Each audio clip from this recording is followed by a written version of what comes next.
Anything you'd like to say, Mr. Casada? Glen Casada, once the third highest ranked official in the state of Tennessee. Anything you'd like to say?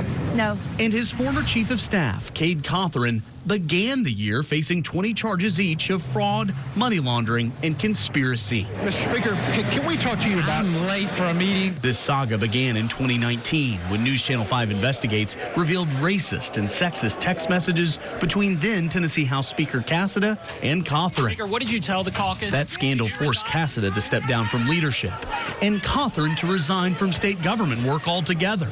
With Cothren needing a job, along with State Representative Robin Smith, they created a real company, Phoenix Solutions, founded by a fake person, Matthew Phoenix, who is really Cade Cothren. In 2021, the FBI raided their Capitol offices and searched their homes. The former speaker was still in his bathrobe when agents arrived. Mr. Cothren pleaded not guilty to all of the charges in the indictment. In 2022, Casada and Cothren were officially arrested and charged. Truth will come out, Bill. Mr. Casada, anything you'd like to say? Unfortunately for us, during the 2025 trial, cameras could only be outside of the federal courthouse. But I sat inside each day listening to the evidence.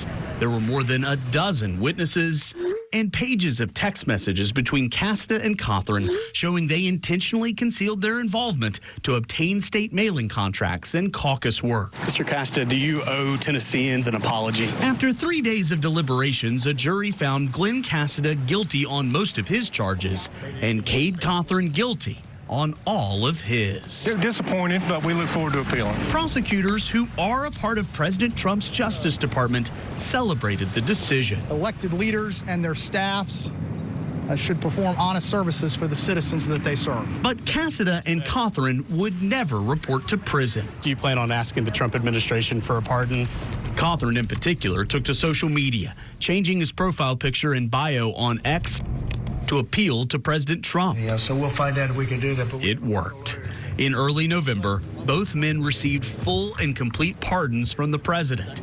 In the eyes of the law, it will be like nothing ever happened. Ms. Smith, any comment at all? And in an unexpected twist, Robin Smith, their co-conspirator in the scheme who flipped in exchange for a lesser sentence, could be the only one in this saga to still have a criminal conviction on her record.